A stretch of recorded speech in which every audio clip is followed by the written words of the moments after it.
Well, Blake, my name is Paul Weinrock. I'm the department chair here at Red Rocks Community College. I super appreciate you being here. Certainly, part of my goal is to make sure, as we go through the interview, this is for the students to kind of hopefully inspire them. So, thanks for being here. Awesome. Well, my name is Blake Jackson. I'm a full-time creative based here in Denver. Moved to Denver back in 2007 from the thriving metropolis of Cheyenne, Wyoming. And yeah, I grew up in Wyoming, went to school out there, went to University of Wyoming, graduated in 2007, and immediately moved out here. But Denver's been home since then. I've been lived here longer than I lived in Wyoming, so this is where I'm from. I love it here. And I kind of stumbled into making art on a professional level. I grew up always artistic, always creating stuff, but it was more like short stories, some terrible like anime wannabe drawings and things of that nature. So I've always been creative, but I got my degree in marketing communications, and I always tell people that's like the most useful, useless degree because everything's marketing, so to speak. But when you graduate with a degree in engineering, you go get an engineering job, right? So marketing's a little different than that. So, but I kind of use that degree in my everyday life. But I was, in corporate America for about 10 years, working in marketing and sales and business development. And I've met somebody that turned out to be one of my best friends, Armando Gennaro. He's a child of immigrants. His family I believe his dad was Colombian.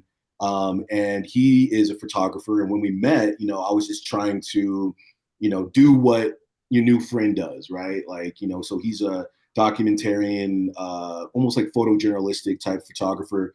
So he would take his camera and, getting photos, like street photography and of people. And I would just have my phone, shooting, skylines and sunsets and like things of that nature. He was more focused on, coming in tighter. I was more focused on like the wider scene.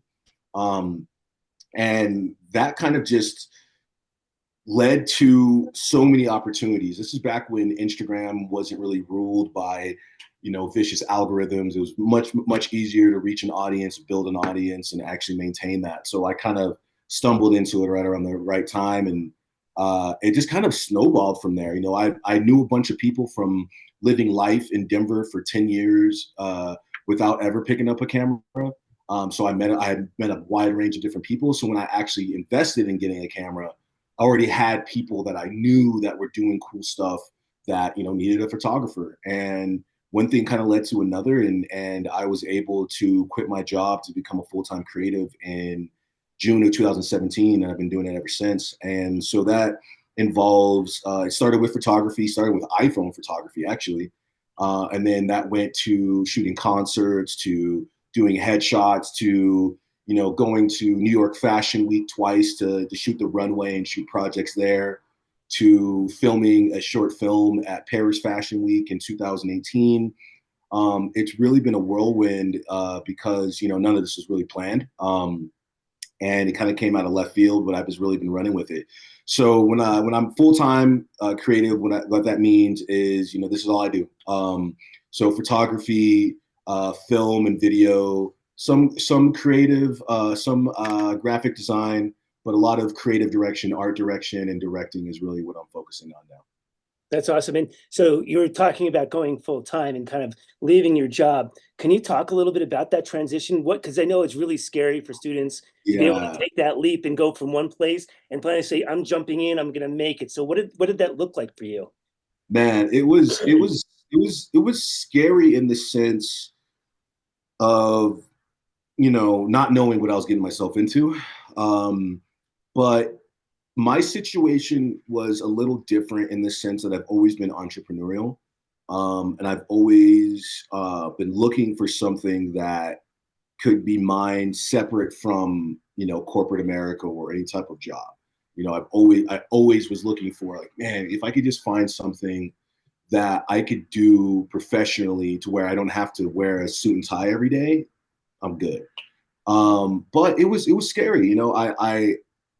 I was making money off of photography for about 2 years before I quit my job. And I told myself in the summer of 2016 that I give myself a year just to figure this out, to try to build some type of clientele, some type of client base, save up money, obviously, invest in gear, things of that nature, and just take the plunge. And it became less scary once I realized that I was making almost as much money creatively as I was working a desk job. Once I was able to realize that I can actually make money consistently and I'm not going to be taking a pay cut whenever I decide to do it, it was really an easy decision because I was dying to not work for somebody. I was just looking for a reason. I was looking for a reason.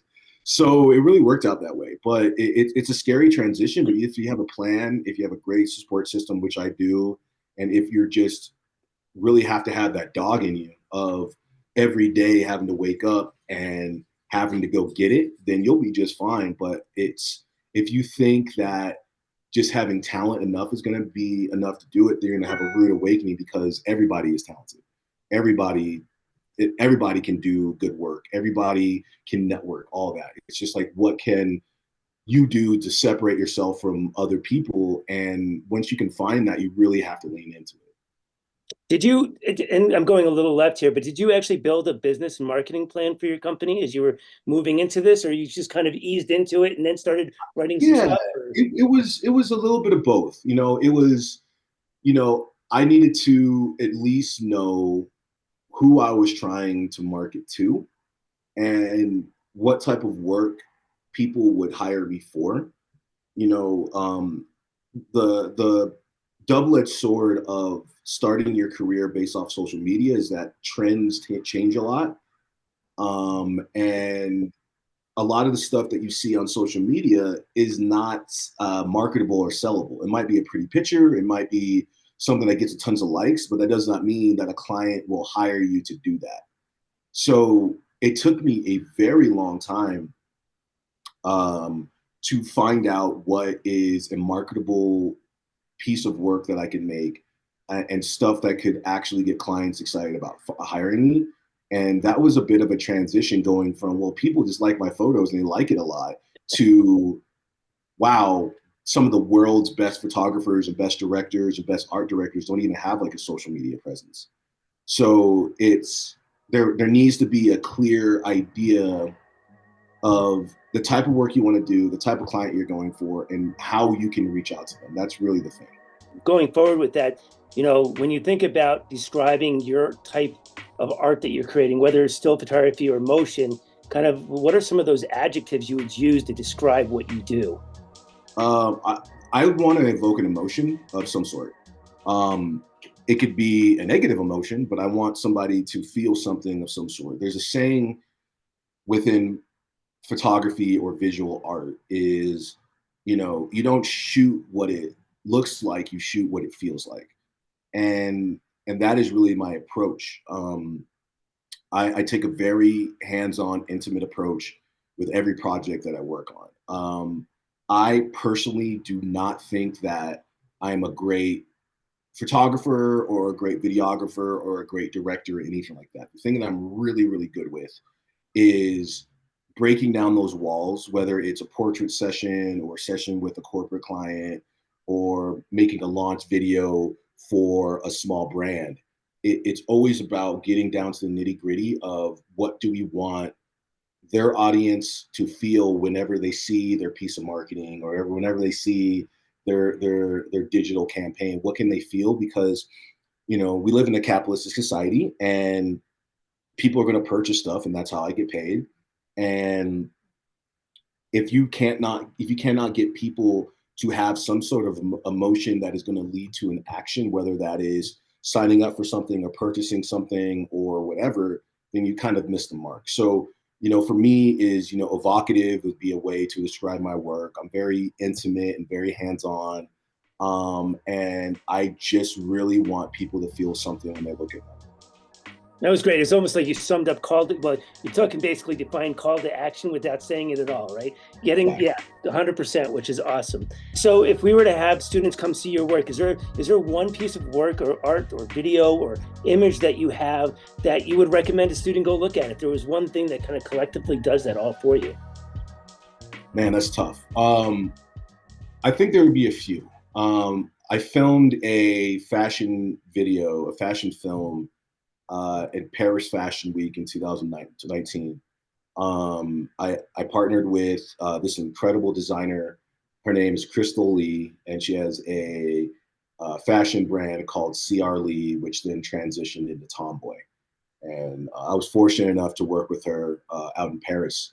And I worked, it was a very, very hard project to put together because that was the first really film that I had written, directed, casted, all that. And trying to cast somebody in Paris was really hard. Mm. And trying to get all, because when you're out there, everyone's working during Fashion Week. No one has any time to do anything. So we were able to pull that off with the help of some producers and things of that nature. So that film is called House of Mirrors. I'm very proud of that one. And then we have another film that I was able to write, direct, and produce, um, titled Fall Winter. And it's another fashion film that was filmed here locally that was inspired by and spearheaded by these lovely women that go under the banner of Color of Fashion. They're two Black models who have been in the modeling industry for however long, for decades.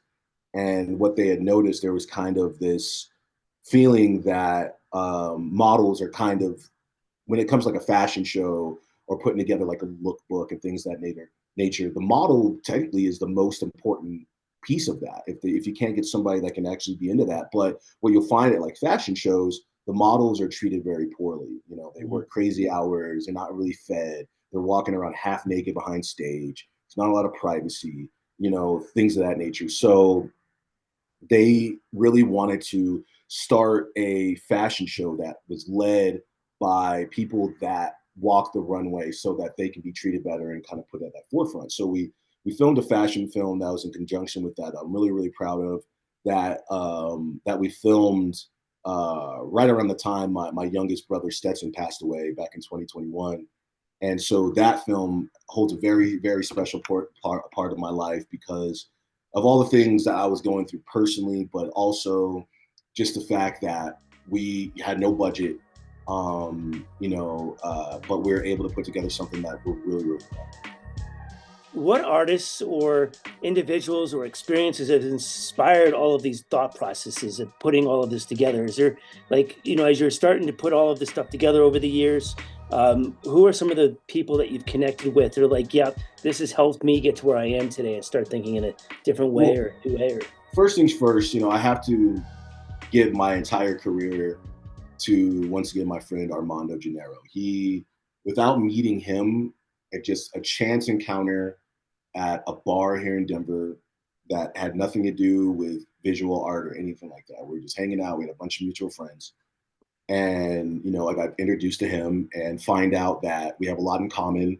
He was in Air Force. He's a veteran. So he was in the Air Force and he was actually stationed in my hometown of Cheyenne, Wyoming, while I was off in college in Laramie, Wyoming.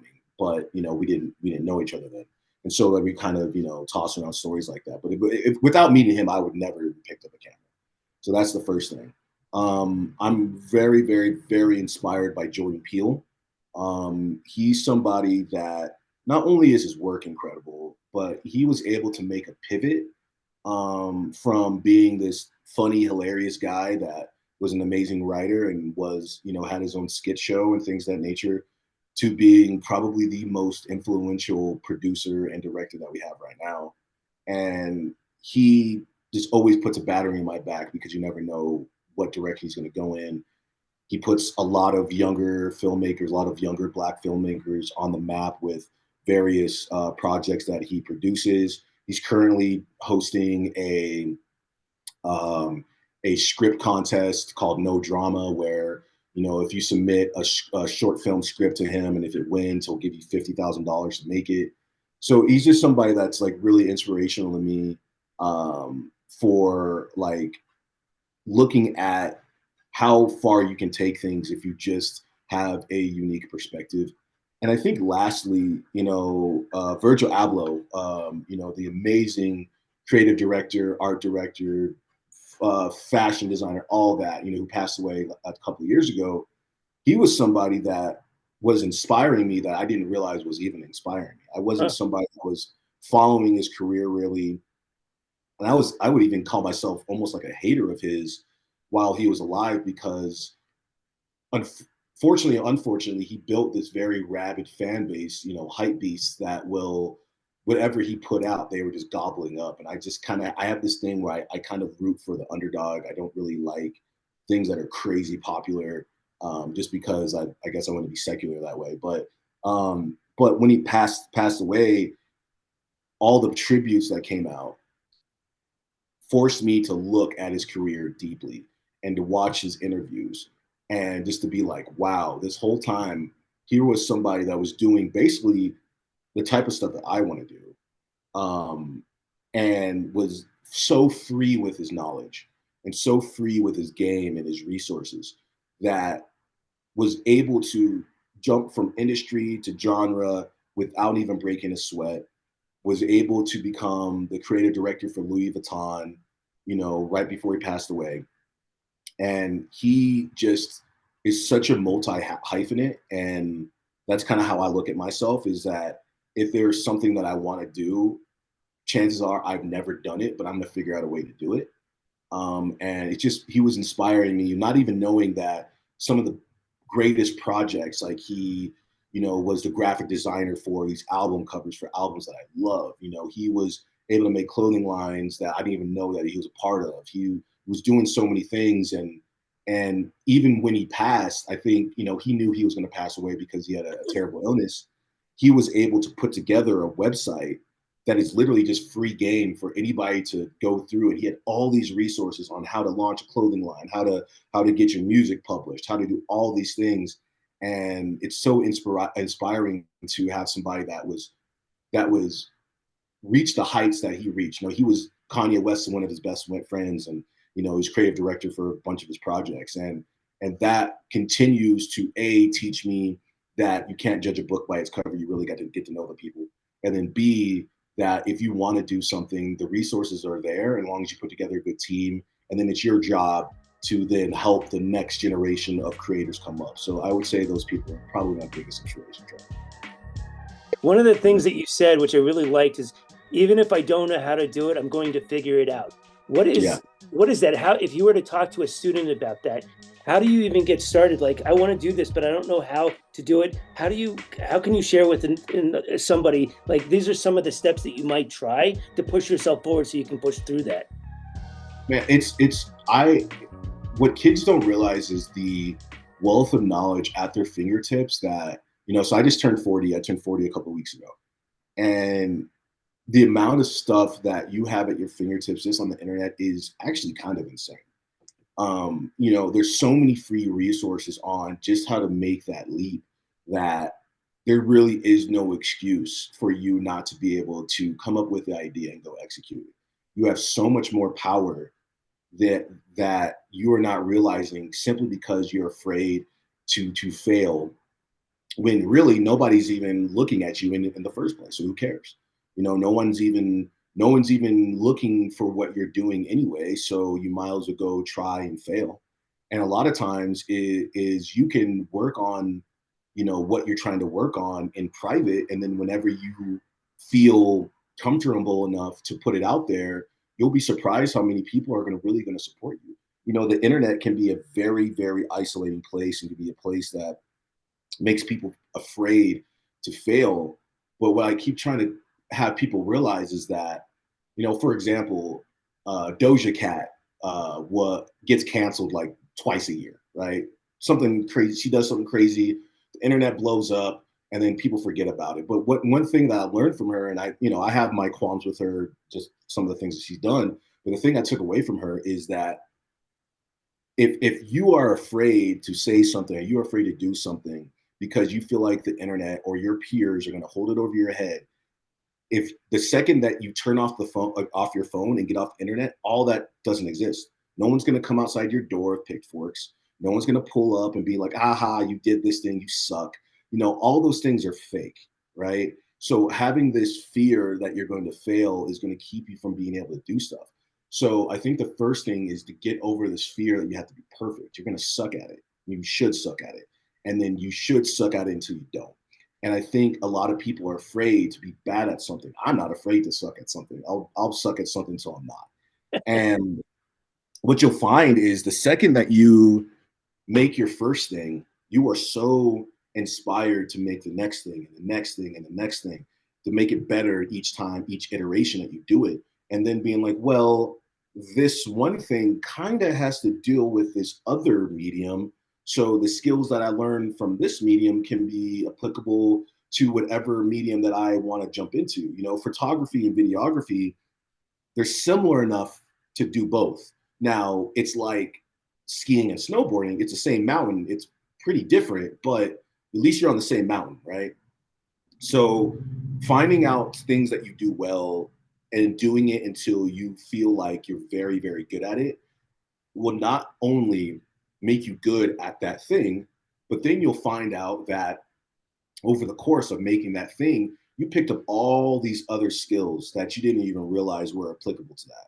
You know, the reason that I got into graphic design is because I couldn't afford to hire a graphic designer.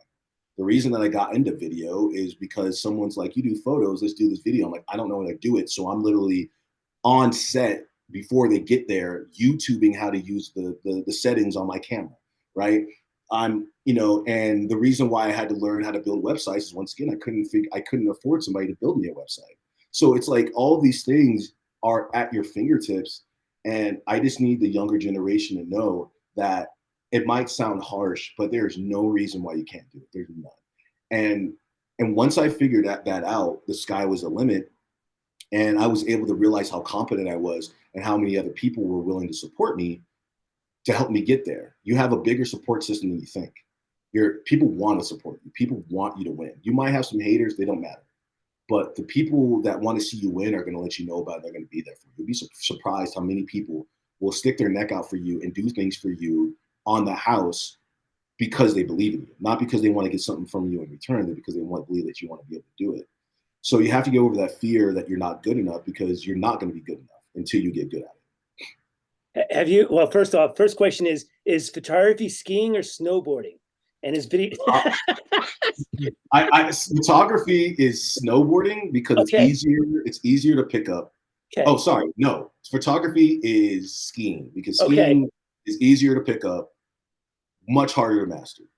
Videography is snowboarding because it's so much harder to get into videography because there's so many more things you have to do. But once you get the hang of it, you're kind of cooking. That's awesome. So you mentioned it a couple times, and I have two more questions. So it sounds like community is a pretty big deal. Like, we can't do this by ourselves.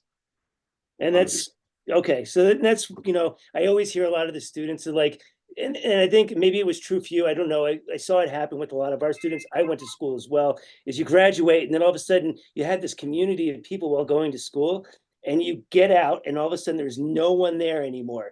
Any advice on how you kind of make that shift? It's tough, man, because like you said, college and school or whatever trade school or whatever, you have a built-in community. You have a built-in support system, and then when you get out, the way that at least our country works is just like, all right, cool, have fun. I hope you networked well enough, and I hope you met enough people because we're done with you.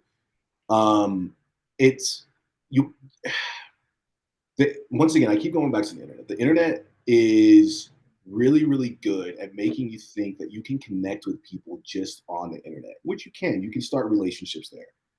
But real community is being in real life with people, and finding those like-minded people to be able to have that support system. I spent, like I said, almost the first decade in Denver, not really creating anything. I was just working and just being a regular dude, not really making anything. And it really was a chance encounter, uh, meeting somebody in a place that I wasn't even there to network. I was just there to, it was a patio party on a Sunday at like 3 p.m. in the afternoon. It had nothing to do with me actively going out there trying to meet somebody. It was a chance encounter. I got lucky.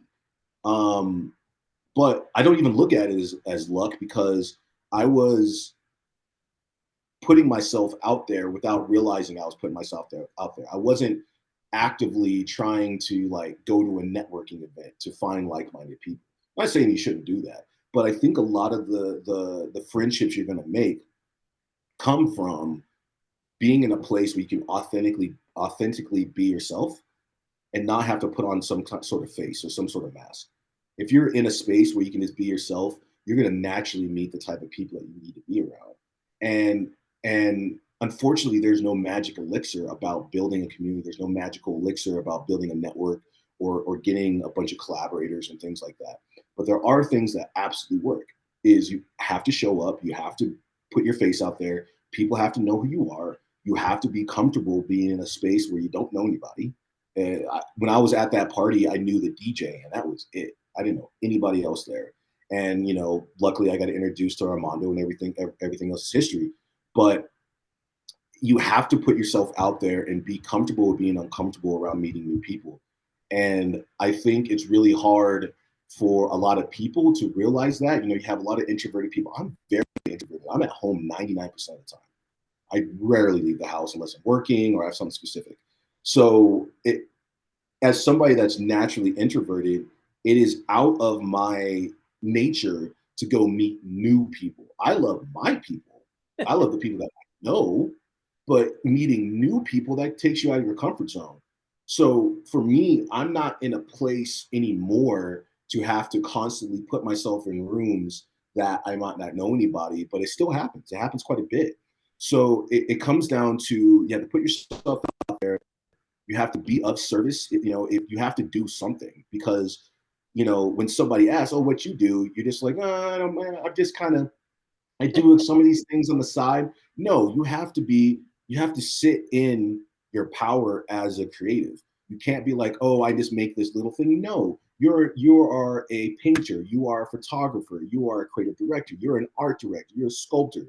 Having that I am and then whatever comes after that, there's a lot of power in that. So you have to show up with that power and knowing that like you're confident in what you do because that rubs off.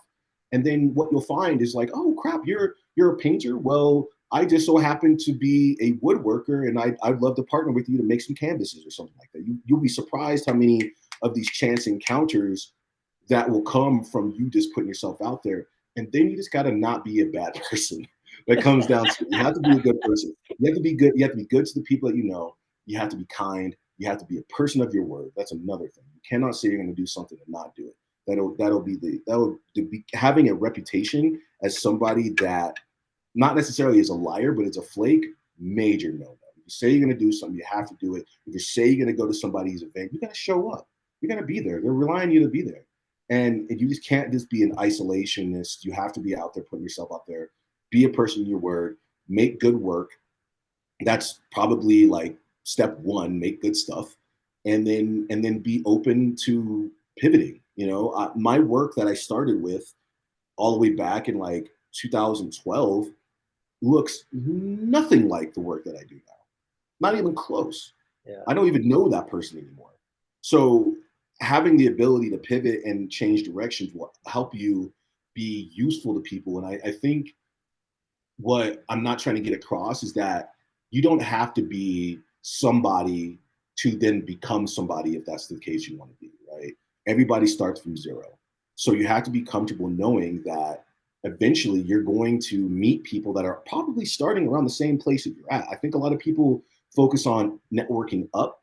I love to network across. Like I want to meet other people that are at the same level as I am, might be, coming up a little bit, might be just really hungry because those are going to be your collaborators. Those are going to be the people that you work with. Those are going to be your biggest advocates. The people that you network up to, they might advocate for you, they might mentor you, and that's also important. Finding mentors is great too, but that's also important. But are they going to collaborate with you? Probably not, because they have their collaborators that are on their same level. So you have to build a team, you have to build collaborators, and you have to be of service and be good to people. And then last question is, where do you see the field over the next 10 years and what is that going to look like for us? Certainly, there's been a lot of changes. Yeah.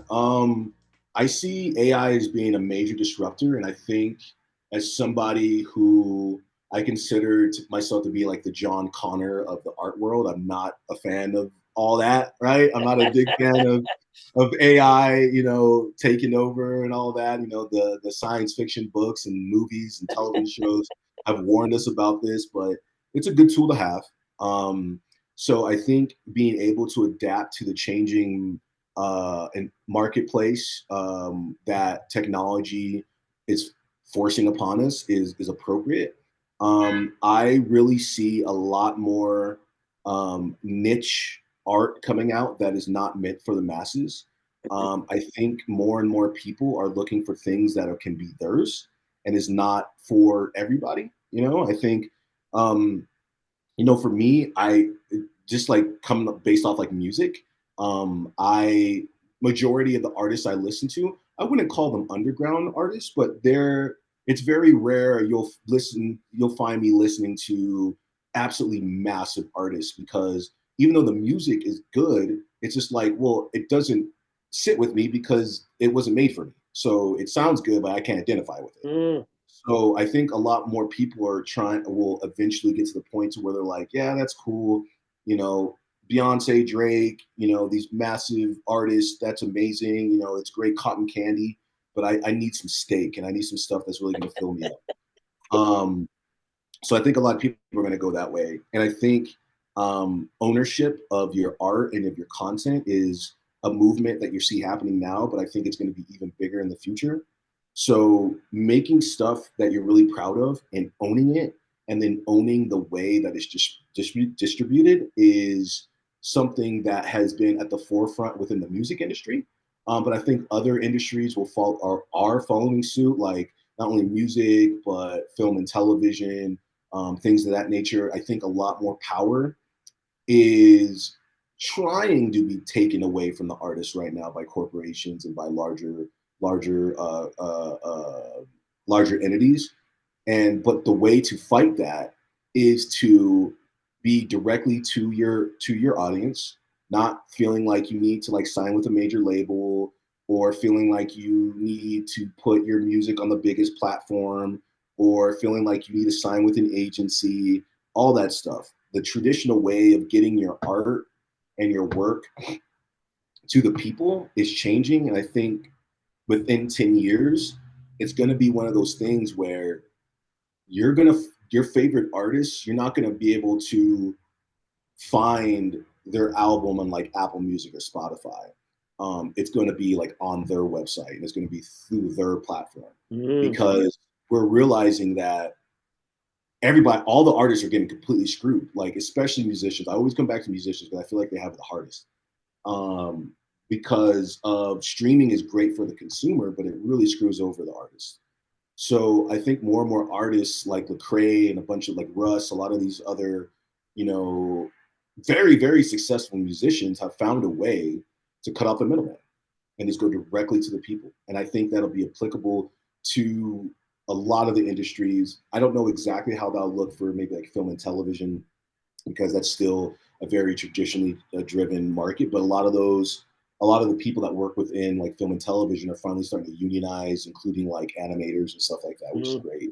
So Mhm. I think while the large entities are trying to suck power away from us, the reaction to that will be artists having more autonomy over not only the work that they make, but how people consume Well, that gives me a lot of hope. That's great. I it. love Yeah, that. Yeah. yeah, I hope so. I hope so, man. It's scary out here, but I think whenever I'm heavily involved in like community activism, working class liberation, things of that nature. And what you learn through that is that in order to combat any type of constricting of rights or liberties or constricting of use from the people that make it, the labor, right? Like you're an artist, but you're a laborer, right? You get paid for what you do. Yeah. You have to combat that by building a strong community and being able to isolate and being able to protect yourselves from the outside forces that are trying to take you down. And you can't do that by continuing to go along with the flow of how things are going. You have to be disruptive. You have to go the opposite direction if you want to have the power that you deserve. So I have hope, but the thing that it's going to require is a lot of people breaking away from systems that don't serve them, and being very uncomfortable with not knowing how things are going to turn out, but taking a chance on your community and on your audience and on the people around you. So it's going to take work. Yeah. Well, you made me think, as we wrap this. I think like what I've seen, at least in my own work, is like they're not to go down a weird path, but like the government's almost trying to turn what I do into a commodity rather Yeah. than art. And I'm watching that happen, through several different places throughout Colorado, which is like, okay, now so definitely seeing that happen. Yeah, it's taught to be commodified. I think there's certain work that can be commodified. Like I do, I would say 70% of the work that I do, the public will probably never see, and it's not something I'm sharing, but it still pays the bills, right? So like, Yeah. I don't mind being commodified for stuff that you know it's like headshots and stuff like It's that. That's exactly what I was thinking too. Yeah, I Headshots. can do that, but it's fine. Anybody can do that. Yeah. That's Yeah. fine. Yeah. But if it's actually like very artistic, you have to be okay with being outside of whatever system or hole that either the government or large corporations want to put you in, and you have to be okay with the uncertainty that comes along with. And I think so many people, I live in the gray area. I'm okay with it. I'm okay with not, I'm okay with making $10,000 one month and making two the next. I'm Yep. okay with it. Been there, A lot of done people, right? So a lot of people aren't. And so being comfortable, and that I think that would go back to our original conversation about, that fear of breaking down your own. You have to measure your aversion to risk and your ability to have lean days, lean months, lean years, lean 5 years. You have to be okay with that. And a lot of people aren't, and that's okay. But you have to find where you fit within that and find that balance a little bit. Well, thank you, Blake, for your time today. Absolute pleasure. I'm really excited to get this out there to be able to share with our students and above and out there and about. So thank you for your Yes. time. I appreciate you so much. Awesome.